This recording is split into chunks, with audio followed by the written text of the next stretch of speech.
Bonjour, bienvenue à Epicerio, l'application de gestion des épiceries coopératives et participatives. Vous avez deux possibilités pour faire vos achats. Vous pouvez être membre de l'épicerie, coopérateur généralement, ou vous pouvez être un visiteur pour les épiceries qui l'autorisent. Dans ce cas, vous n'avez même pas besoin de vous créer de compte. Vous cliquez simplement Acheter comme non-membre et dans la navigation, vous accédez à une liste de produits. Vous pouvez voir d'ailleurs depuis chez vous quels sont les produits en stock avant de vous déplacer, avant d'aller à l'épicerie. Et puis, vous choisissez l'option achat sur place et vous avez deux possibilités. Soit vous scannez le code sur l'étiquette de gondole du produit, c'est un QR code. Donc par exemple ici j'ai scanné les abricots. Vous pesez la quantité et vous ajoutez à votre panier, mettons 1 kg. Là vous avez constitué votre panier. Ou bien si votre appareil mobile n'a pas de caméra ou une caméra qui marche pas très bien ou vous préférez, vous pouvez aussi saisir le code du produit à la main. Donc là la mozzarella. Et puis, mettons que j'ajoute encore un autre produit à mon panier avec la caméra. Voilà, tomate cœur de bœuf. Ah, je voulais vous montrer une fonction, c'est que ici vous pouvez aussi peser le poids d'un récipient si vous avez apporté votre propre récipient. Mettons un récipient qui fait 0,500 grammes. Et puis ensuite vous choisissez de peser le récipient avec le produit à l'intérieur. Donc le total fait 1,5 kg.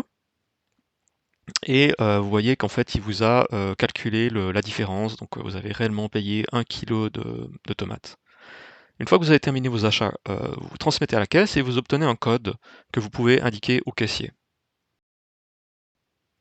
Ici, je vous montre la vue du caissier. Lui, il vient dans le module caisse et il voit qu'il y a un panier qui a été constitué par un client visiteur avec 3 produits.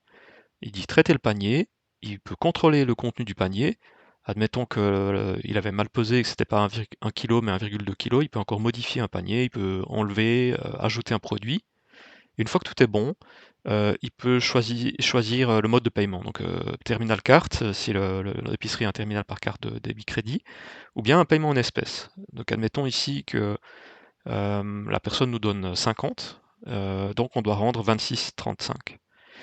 Si le client souhaite une quittance par email, il peut l'obtenir. Il suffit de saisir l'adresse email du client et il va recevoir immédiatement une quittance par email. Voilà, là l'achat a été confirmé et l'argent a été encaissé, c'est terminé. Pour le traitement des commandes en ligne, pour les coopérateurs qui ont commandé depuis chez eux, c'est à peu près le même principe. Vous préparez la commande, vous vérifiez que tout est en stock, vous préparez le panier. Ici, vous avez l'heure de collecte indiquée, le nom du membre, éventuellement son numéro de téléphone s'il est indiqué, si vous devez le contacter pour des questions, et puis une remarque qu'il aurait saisie. Admettons qu'il n'y a plus d'abricots, mais on va mettre à la place des pêches. Donc je peux simplement choisir un produit, le supprimer, et puis je peux chercher dans la liste ici des pêches. Voilà, pêche blanche, je peux aussi mettre 1 kg. Et voilà, j'ai remplacé les abricots par des pêches, et je valide la commande. Et là, le membre va automatiquement recevoir un email qui lui indique qu'il peut aller chercher sa commande à l'épicerie. Voilà, j'espère que vous avez apprécié cette présentation. N'hésitez pas à regarder les autres vidéos.